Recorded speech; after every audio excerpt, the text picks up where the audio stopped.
Hello friends, ഇന്ന് നമ്മൾ പറയാൻ പോകുന്നത് കാസർഗോഡ് നിന്ന് ഒരു ദിവസം കൊണ്ട് മൈസൂർ പോയി എങ്ങനെ വരാം എന്നുള്ളതാണ്. പക്ഷെ നമ്മളീ പോകുന്നുള്ളത് ദസറ ലൈറ്റിങ്സ് കാണാൻ വേണ്ടിയിട്ടാണ്. ദസറ ലൈറ്റിങ്സ് എങ്ങനെയാണെന്നുള്ളത് ഒരു രക്ഷയില്ലാത്ത ലൈറ്റിങ്സ് ആണ്. ഏതായാലും നമ്മളവിടെ എത്തുന്നവരെയുള്ള വിശേഷങ്ങൾ പറയാം. ഇത് നമ്മൾ 3 വണ്ടികളിലായിട്ടാണ് പോകുന്നുള്ളത്. ഇത് നമ്മൾ ജാൽസൂർ എത്തുന്നതിന് കുറച്ച് മുമ്പായിട്ട് കാസർഗോഡ് നിന്ന് പോകുന്ന എല്ലാവരും നിർത്തി 2 പിക്കൊക്കെ എടുത്ത് പോകുന്ന സ്ഥലമാണിത്. കാരണം വെച്ചാൽ ഇവിടെ കുറച്ച് തണുപ്പ് അനുഭവപ്പെടുന്ന ഒരു സ്ഥലം. അതായത് പൊതുവെ കാസർഗോഡ് നിന്ന് പോകുമ്പോഴേക്ക് ഈ സ്ഥലത്ത് എത്തുമ്പോഴേക്ക് നല്ല തണുപ്പ് അനുഭവപ്പെടാറുണ്ട്. ആ സ്ഥലമാണിത്. ഈ ഫോർച്യൂണറിൽ വരുന്നതാണ് നമ്മളെ ടീം ക്യാപ്റ്റൻ മുനീർ.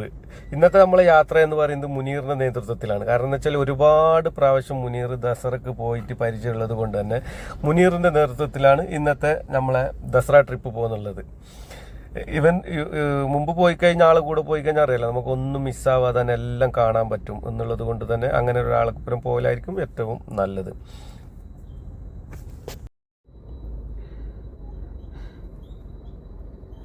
ഇതാണ് നമ്മളെ കൂട്ടങ്ങൾ, എല്ലാവരും ഉണ്ട്, ഫുൾ സെറ്റാണ്. പിന്നെ അവിടുന്ന് നമ്മൾ വിട്ട് നേരെ വണ്ടി ഒന്ന് പിന്നെ നിർത്തിയത് ആദൂർ തൂക്കുപാലത്തിന്റെ അടുത്താണ്. കാസർഗോഡുകാരെ സംബന്ധിച്ചിടത്തോളം വൈകുന്നേരങ്ങളിലൊക്കെ ആദൂർ തൂക്കുപാലത്തിലേക്ക് ഒട്ടുമിക്ക ആൾക്കാരും പോകാറുള്ള ഒരു സ്ഥലമാണ് ആദൂർ തൂക്കുപാലം. ഇവിടെ പോയിരുന്ന് ഒരു ചായയൊക്കെ കുടിച്ച് കുറച്ച് നേരം സംസാരിച്ചിട്ട് ഇതിനൊക്കെ മടങ്ങി വരാറാണ് പതിവ്. ആദൂർ തൂക്കുപാലത്തിന്റെ അടുത്ത് ഇത് അവിടെയുള്ള കടയാണ്. ഇവിടെ ചായയും കാര്യങ്ങളൊക്കെ കിട്ടും. പിന്നെ ഇതാണ് തൂക്കുപാലം.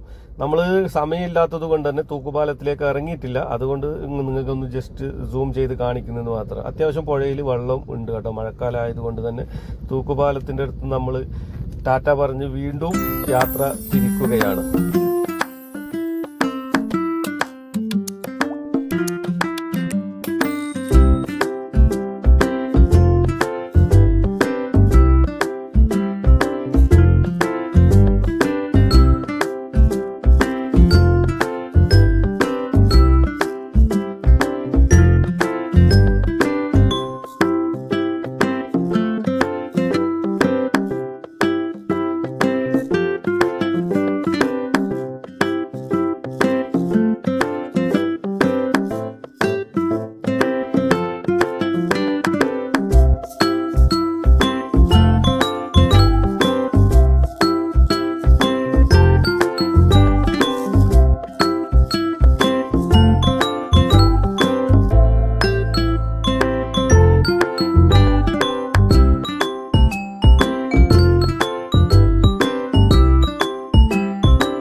പോകുന്ന വഴിക്ക് ചായ കുടിക്കാൻ വേണ്ടി നിർത്തിയ ഒരു സ്ഥലമാണിത്. യാത്രയുടെ ഒരു കാതൽ എന്ന് പറയുന്നത് അതാണല്ലോ. പോകുന്ന വഴിക്കൊക്കെ എവിടെയൊക്കെ ചായക്കടകളുണ്ടോ അവിടെയൊക്കെ നിർത്തി ചായ കുടിക്കുക, കുറച്ചു നേരം വിശ്രമിക്കുക, അവിടെയുള്ള വൈബ് കൂടി നമ്മൾ ഒപ്പിയെടുത്ത് പോകുക എന്നുള്ളതാണല്ലോ യാത്രയുടെ ഒരു നർമ്മപ്രധാനപ്പെട്ട കാര്യം. അതുകൊണ്ട് തന്നെ നമ്മളും ആ ഒരു പതിവ് തെറ്റിച്ചില്ല. എല്ലാ ചായക്കടകളിലും നിർത്തി ചായയൊക്കെ കുടിച്ചിങ്ങനെ പോവാണ്. നമ്മൾ മൈസൂരിലേക്ക് എത്തി. മൈസൂർ ലൈറ്റുകളുടെ തുടക്കമാണ് ഇത്.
പല തരത്തിലുള്ള ലൈറ്റിങ്ങളാണ്, പല മോഡലുകളുള്ള.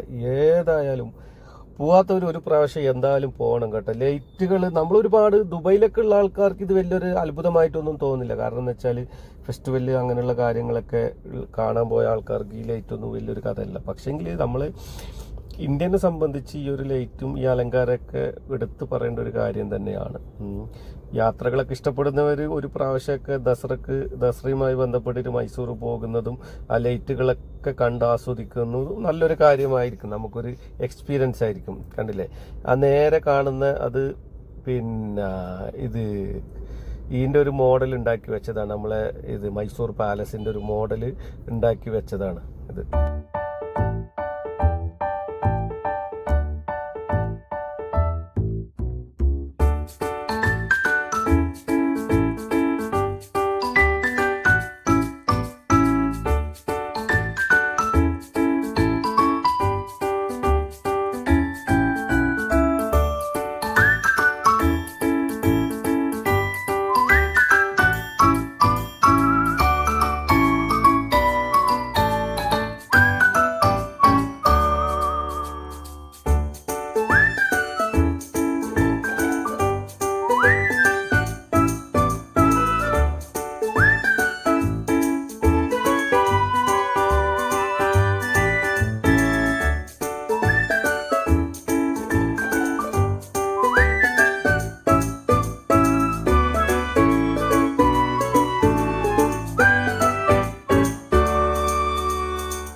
അവിടെ എത്തിയപ്പോൾ നമ്മൾ ടീം ക്യാപ്റ്റൻ മുനീറിന് ഒരു ആഗ്രഹം കുതിരവണ്ടിയിൽ പോകാന്നുള്ളത്. അങ്ങനെ നമ്മൾ 14 ആൾക്കാർ കൂടി കുതിരവണ്ടിയിൽ പോയി. മൂന്ന് കുതിരവണ്ടികളിലായിട്ട് 14 ആൾക്കാർ പോയി. അപ്പോൾ ഒരു കുതിരവണ്ടിക്ക് 500 രൂപയാണ് ഇവർ പറഞ്ഞത്. അതുകൊണ്ട് തന്നെ നമുക്ക് എല്ലാ വീഡിയോകളും ഒപ്പിയെടുക്കാൻ പറ്റി കുതിരവണ്ടിയിൽ പോയത് കൊണ്ട് തന്നെ. പക്ഷെ കുതിരവണ്ടിയേക്കാളും സുഖം എന്ന് പറയുന്നത് ഇവിടെ ഒരു ബസ് ഉണ്ട്, ഇരുനില ബസ്, 2 തട്ടിലായിട്ടുള്ള ബസ്. ആ ബസ്സിന്റെ ഏറ്റവും മുകളിൽ കയറി നിന്ന് പോവുകയാണെങ്കിൽ ഏറ്റവും സുഖം അതാണ്. അതിന്റെ ടിക്കറ്റ് കാര്യങ്ങളൊന്നും എത്രയാണെന്നുള്ളത് നമുക്കറിയില്ല, പക്ഷെ അത് ഓൺലൈനിലാണ് ബുക്ക് ചെയ്യേണ്ടതുള്ളത്.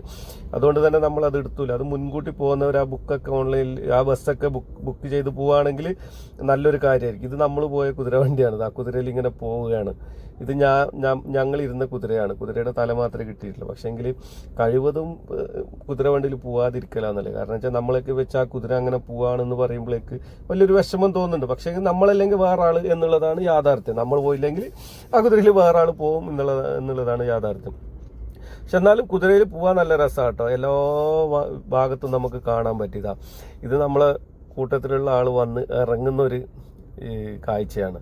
ഇവർ ഏറ്റവും ലാസ്റ്റ് പോയ കുതിരവണ്ടിയാണ്. ഇവർ വന്ന് ഇറങ്ങുകയാണ്. ഇതാ